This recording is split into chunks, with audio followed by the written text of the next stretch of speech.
जगामध्ये 4 लोक बोलत होती की या जगामध्ये सर्वात शक्तिशाली गोष्ट कोणती आहे, तर ते म्हणाले की आग आहे. ठीक आहे, आता इथे आग लागली, आपण सगळे घाबरून जाऊ, स्वतःला वाचवण्यासाठी प्रयत्न करू, पण त्याच वेळेला थोडा वेळ विचार केल्यानंतर त्यांच्या लक्षात येतं की आग जी आहे ती पाण्यामुळे विझते. ते म्हणाले पाणी ही आगीपेक्षा शक्तिशाली आहे, बरोबर. पण पाणी हे जे आहे, आपल्याला पाऊस पडतो ढगाच्या स्वरूपामध्ये पाणी साठवलेलं असतं, बरोबर. मग ते ढग जे असतात ते हवेमुळे नसतात, तर हवा ही पाण्यापेक्षा शक्तिशाली आहे. पटतंय का बघा. आधी आग होती, मग पाणी, आणि मग पाण्यानंतर हवा शक्तिशाली झाली. पण ही जी हवा आहे, आता सुद्धा ह्यांनी आपण एखादा फॅन चालवला किंवा पूर्वी पवनचक्की असायची किंवा चिडाची गोळी असते, तर हवेची दिशा कोण नियंत्रित करतं? माणूस नियंत्रित करतो. त्याच्यामुळे ह्या जगात सर्वात स्ट्रॉंग माणसाची बुद्धी किंवा माणसाचं मन आहे. तर महत्वाचं असं की आपण मनाविषयी डील करतोय, तर मनामध्ये माणसाचं सगळं काही आहे. व्यसन करणं, व्यसन सोडणं किंवा पुन्हा त्या प्रश्नाच्या आहारी जाणं हे आपल्या मनावरती आहे डिपेंडेंट, हे लक्षात ठेवा. किंवा असं म्हटलं जातं की जोपर्यंत आपण स्वतः आहोत ते तोपर्यंतच आपल्यासाठी सगळी नाती किंवा सगळे जग आहे. जेव्हा आपणच नसू तर आपल्याला बाकी रिलेशन आणि इतर जगाचा काही उपयोगच नाही. किंवा हिंदीमध्ये पण म्हण आहे की स्थिर सलामत तो पगडी बचा. जर तुमचं डोकं जागी राहिलं नाही तर तुम्ही एक पण पगडी घालू शकत नाही. तर आतापर्यंत महत्वाचं मी आता बहुतेक रिहॅबिलिटेशन नंतर किंवा पुष्कळ ॲडिक्टेशन मी बघितलेले आहेत, तर माझं महत्वाचं एक ऑब्झर्वेशन असं आहे की ज्याच्या व्यक्तिमत्वामध्ये दुनियादारी जास्त असते ती व्यक्ती ॲडिक्शनची नसणारे जाते. मगाशी त्यांनी सांगितलं की ॲडिक्शन हा एक प्रकारचा आजार आहे. तुम्ही आजार धरा किंवा एक प्रकारचा व्यक्तिमत्व विषय धरा की दुनियादारी ज्याच्या व्यक्तिमत्वामध्ये जास्त असते ती व्यक्ती ॲडिक्शनची नसणारे जाते. जी हळवेपणा तिच्या मनामध्ये जास्त असतो, म्हणजे दुसऱ्यांच्या भावना किंवा त्यांच्या मनामध्ये काय चाललंय ह्याला जे इम्पॉर्टन्स देतात ते लोक पूर्ण ॲडिक्शनच्या आले जातात. अजून एक आहे की कमी बोलणारे, म्हणजे इंट्रोवर्ट, स्वतःमध्ये राहणारे, स्वतःचाच विचार करणारे, लोकांशी न कम्युनिकेट करणारे, स्वतःच ज्याला म्हणतात उठणारे किंवा मनामध्येच विचार करत राहणारे लोक ॲडिक्शनच्या आले जातात. तर महत्वाचं की कम्युनिकेशन तुम्ही करा, व्हर्बल करा, नॉन व्हर्बल करा, रिटर्न कम्युनिकेशन करा, पण तुमच्या मनामध्ये ज्या काही भावना आणि विचार आहेत त्या तुम्ही त्या वेळेला व्यक्त करणं गरजेचं आहे. होतं काय की आपण प्रत्येकाला घाबरतो, मी जर असं वागलो किंवा मी जर असं बोललो तर समोरचा व्यक्ती म्हणजे चिमणी उडवेल किंवा माझ्याकडे काहीतरी चुकीची रिएक्शन देईल. पण त्याच्यामुळे आपण आपले बरेचसे विचार किंवा भावना दाबून ठेवतो आणि मग त्याचं स्ट्रेस किंवा डिप्रेशन किंवा चिंता आपल्याला सतत राहते. आणि ते दूर करण्यासाठी एखादा दारूचा घोट किंवा एखादी बटनची गोळी किंवा आता नवीन आलेला एमडी त्याचा एखादाच शॉट पहिल्यांदा इंट्रोड्यूस केला जातो. ते घेतल्यानंतर मग एकदम हलकं हलकं वाटायला लागतं, मनातले सगळे विचार उचलून जातात आणि मग असं होतं की प्रत्येक वेळेला असं वाटतं व्यक्तीला की ठीक आहे आपण काही केलं हे छान उपाय आहे, बोलायची गरज नाही, कम्युनिकेट करायची गरज नाही, ड्रग्सचा वापर करूया.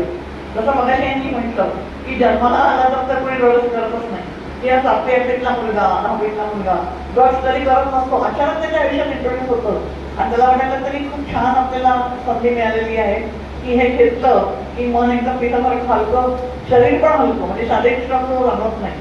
पुष्कळ लोकांना शारीरिक श्रम सुद्धा खूप कष्ट करावे लागतात फिजिकली, तर ते फिजिकल श्रम पण जाणवत नाही, त्याच्यामुळे मग व्यक्ती नशा करायला लागते. कधी कधी फक्त मित्रांबरोबर करते. मगाशी मी म्हटलं की दुनियादारी, तर दुनियादारी करावी, पण किती दुनियादारी करावी ह्याला तर मी महत्वाचा सल्ला तुम्हाला देईन की तुम्हाला जर जमत असेल, शक्य असेल तर तुम्ही 2 डायऱ्या लिहा. एक डायरी आहे की तुमचा तो दिनक्रम, म्हणजे आज आता तारीख आहे 27, तसं उद्या 28 तारीख ड्रग डे म्हणून साजरा होईल, तर 27 तारखेला तुम्हाला 28 तारखेला काय काय करायचंय तुमचा दिनक्रम काय असेल ती एक डायरी तुम्ही लिहा. जे काय असेल तुम्ही सेंटरमध्ये असाल, सेंटरच्या बाहेर जगात असाल तर तुमची ती एक डायरी लिहा जी तुमच्या कार्यक्रमासाठी लिहिलेली आहे. आणि अजून एक डायरी तुम्ही अशी लिहा की तुमच्या डोक्यामध्ये विचार येतात, ज्या तुमच्या डोक्यामध्ये भावना येतात, जे दुसऱ्या व्यक्तींकडून तुम्हाला काय वाटतं, जे तुम्ही व्यक्त करू शकत नाही पण तुमची मानसिक नाही, जी रोज लिहिण्याची गरज नाहीये, पण ती लिहिण्याची आवश्यकता का आहे की तुम्ही त्याच गोष्टीवर सतत विचार करणार नाही. आज एखादा दिवस उगवतो जातो, पण प्रत्येक गोष्ट समोरची आपल्याला पटते तसं नाही. बरेच वेळा असं होतं की समोरच्या व्यक्तीचं वागणं त्यावेळेला आपल्याला पटत नाही, आपण त्याला सांगू पण शकत नाही, पण ते जर आपण लिहून काढलं तर तुमच्या मनाचं स्ट्रेस किंवा टेन्शन कमी होणार. म्हणजे तुम्ही आता हे जे केलेलं आहे व्यसनांचा जो आधार घेतलेला होता टेन्शन किंवा स्ट्रेस कमी करण्यासाठी ही निगेटिव्ह साईड आहे. जसं मगाशी सांगितलं की पॉझिटिव्ह साईड वापरासाठी, तर त्यातला हा एक मार्ग आहे की तुम्ही कम्युनिकेशन रिटर्न कम्युनिकेशन स्वतः करू शकता. जी डायरी तुम्ही माझ्या लोकांची मध्ये ठेवू शकता. लोकांनी म्हटल्याची गरज नाही, पण ऍटलीस्ट तुमच्या डोक्यात त्यांचा विचार तो बाहेर पडला. दुसरं मागे यांनी केलं होतं की कन्स्ट्रक्टिव्ह काहीतरी करणं, जसा मूर्ती बनवण्याचा कारखाना होता, किंवा आता तुमच्याकडे काही जण इथे किचनचं काम करतायत, किंवा अजून काही जण दुसरं काहीतरी करतील. आजकाल झाडं आहेत तर झाडांची मशागत करतील. तर महत्वाचं असं आहे की तुम्ही कोणती कन्स्ट्रक्टिव्ह वर्तणूक केली तर त्यांनीही तुमचं काम कमी होऊ शकतो. आणि त्याच्यासाठी तुम्हाला सराव किंवा सवय करावी लागते.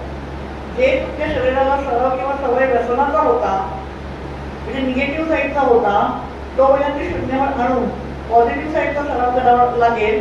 तो सराव तुमच्याकडून या सेंटरमध्ये हे लोक चांगल्या पद्धतीने करून घेत आहेत. पण शेवटी कसं आहे की घोड्याला आपण पाण्यापर्यंत नेऊ शकतो. पाणी कोणाला प्यायचंय? घोड्याला प्यायचंय. त्याच्यामुळे तुम्हाला तो जो काही कार्यक्रम आहे त्यांच्यात मला वाटतं पर्सनल केअर CNC प्रोग्राम, बरोबर, तो जो प्रोग्राम आहे तो तुम्हाला स्वतःला त्याचा अर्थ समजून त्या प्रोग्रामला कॉपरेट करायचं. की तुम्हाला तो प्रोग्राम स्वतःवरती करवून घ्यायचा आहे. हे भले करवतील, पण असं होईल की तुम्ही जर तो प्रोग्राम सिन्सिअरली केलाच नाही, मनापासून केलाच नाही, तर तुमच्या रिलॅक्सचं साईन आहे. कारण ड्रग ॲडिक्शन ही खूप सोपी गोष्ट नाहीये. आता तुम्ही इथे आहात तर सगळ्यात मोठी तुम्ही लॉक अँड की मध्ये आहात. तुम्हाला कोणताही ड्रग हे उपलब्धच नाही. बाहेर जेवढ्या इझिली आता वेगवेगळ्या पद्धतीचे ड्रग उपलब्ध आहेत, किंवा आता असं होतं की दर 15 दिवसांनी किंवा महिन्यानी नवनवीन गोष्टी ड्रग्स म्हणून बाजारात येत आहेत, तर ते आता तुम्हाला लॉक अँड की मध्ये उपलब्धच नाही. तर हे एन्व्हायरमेंट कंट्रोल्ड आहे. कंट्रोल एन्व्हायरमेंट आणि तुम्ही बाहेर गेल्यानंतर एन्व्हायरमेंट याच्यामध्ये जबरदस्त फरक आहे. तर मला हे सांगायचं आहे की तुम्ही तुमचे जे काउन्सिलर किंवा लोक जे येतात त्यांना कुठच्याही तुमच्या लाईफविषयी गोष्ट विचारा की ठीक आहे सर, आम्ही आता सेंटरमध्ये आहोत, ठीक आहे, आम्ही तुम्ही CNC प्रोग्राम पूर्ण करतोय, पण बाहेर गेल्यानंतर काय? महत्वाचा प्रश्न कुठे आहे बघा.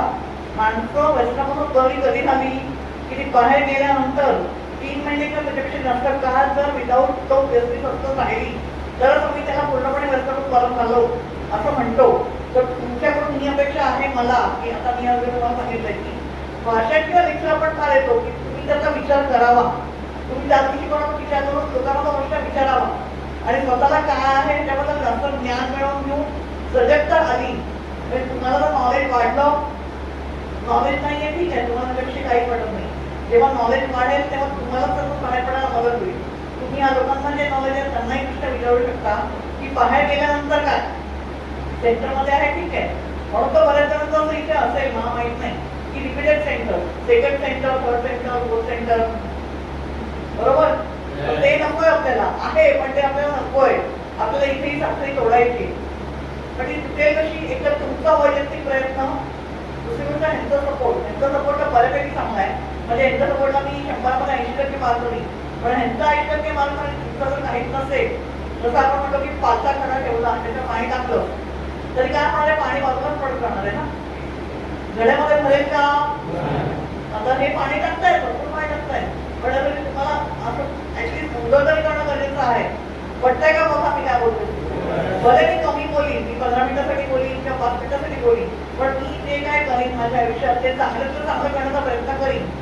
हा एक नियम तुम्ही स्वतःशी बनवून ठेवा. जे मी लोकांची मागीन, जी गोष्ट मी करीन ती माझ्या पद्धतीने चांगल्यातली चांगली करण्याचा प्रयत्न मी करीन. ज्याला माइंडफुलनेस मेडिटेशन म्हणतात असं. जसं मला शिक्षणाने म्हटलं की तुम्ही जी ऍक्टिव्हिटी करता ती एन्जॉय करता. विपश्यना हा त्यातलाच एक भाग आहे.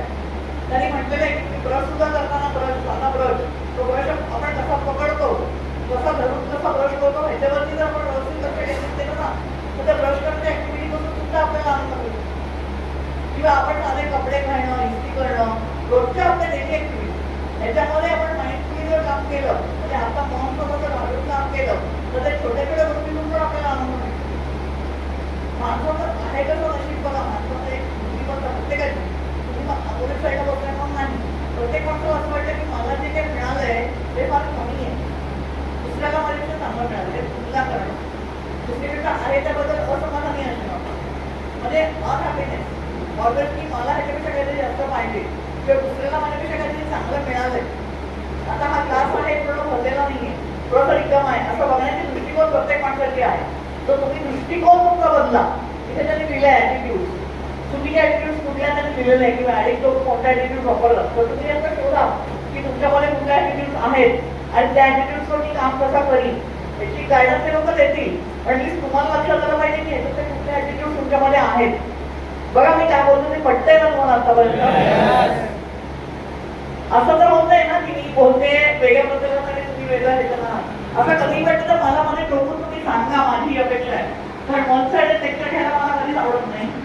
तर नशिबी मगाची गोष्ट आहे की तुमच्या बुद्धीमध्ये शक्ती आहे ती तुम्ही चांगली वापरणार. अजून एक तुम्हाला मी अजून छोटंसं म्हणते की एक अशी प्राण्यांची गोष्ट ती वाचली पण असते की ते प्राणी करून ठरवतात सगळे मांजरी सकट सगळे की आपण खीर करायची आणि खीर करून ती नंतर खायची. तुम्ही कदाचित ती वाचली असेल की मी खीर खाल्ली तर गुळ भाकरी. तर मला त्यातनं एक दुसरं तुम्हाला सायकोलॉजीला सांगायचं आहे की ते खीर बनवतात वगैरे नंतर टाकून ठेवतात आणि म्हणतात की आपण हातपाय करून धुवून घेऊ आणि नंतर ती खीर खाऊ. पण त्याच्यामध्ये असं होतं की मांजर असते ती सगळी सगळी खीर खाऊन मोकळी होते ते सोडून टाकते ती खीर. मग नंतर जेव्हा सगळेजण येतात बघतात तर काय की भांड्यामध्ये काहीच नाही. भांडा खाली आहे माझा खाली कोणी खीर. त्यात 2-4 प्राण्यांना माहिती आहे की त्यांनी खीर केली होती ना.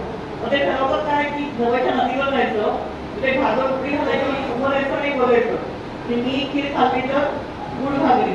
तर उभेले जे प्राणी असतात त्यांनी खीर खाल्ली नसते काही काकड असतो वगैरे असतो ते उभे होतात एकदाच बोलतात कारण त्यांनी काहीच केलेलं नाहीये ना. पण जेव्हा मांजरावरती वेळ येते तेव्हा ते आधीच कशी घाबरायला लागते कारण काय तिने खाल्लेली असते ना खीर. तर मला काय म्हणायचं तुम्हाला की तुम्ही कितीही कम्युनिकेशन मध्ये आपल्याला रेग्युलेशन आणलं तरी तुमच्या मनात जर एखादा काही प्रॉब्लेम चालू असेल तर तो तुमच्या बॉडी लँग्वेज मध्ये 100% कळतो. तुमच्या मनामध्ये जर कुठली पद्धतीची निगेटिव्ह भावना असेल चिंता असेल भीती असेल राग असेल तर तुम्ही जरी किती बोलणार नाही तरी बॉडी लँग्वेज म्हणून समोरच्याला कळतो. तर माझं असं म्हणणं आहे की कम्युनिकेशन चांगल्या पद्धतीने करा आणि तुमच्या सुद्धा अवेअरनेस म्हणून अजून स्पॉट लोकांना मध्ये करा. कारण सेन्सर तुला प्रत्येक व्यक्ती येऊ शकते असं नाही. माझं तुम्हाला पूर्ण आव्हान असं आहे की तुम्हाला जे काय सेंटरला यायला मिळालं इथे ट्रेनिंग घ्यायला मिळालं तर तुम्ही जेव्हा तुमच्या जागेवर बघता तिथून तुमच्या पद्धतीने अजून 4-5 लोकांना तुम्ही बरं कराल किंवा त्यांना सांगाल की आता तुम्ही ज्या मार्गावरनं गेलाय व्यसनाचा तो फार चुकीचा मार्ग होता त्याने तुमच्या शरीराची हानी होते म्हणजे लिव्हर खराब होते पॉझिटिव्ह विचारशक्ती भावना त्या सगळ्या जातात.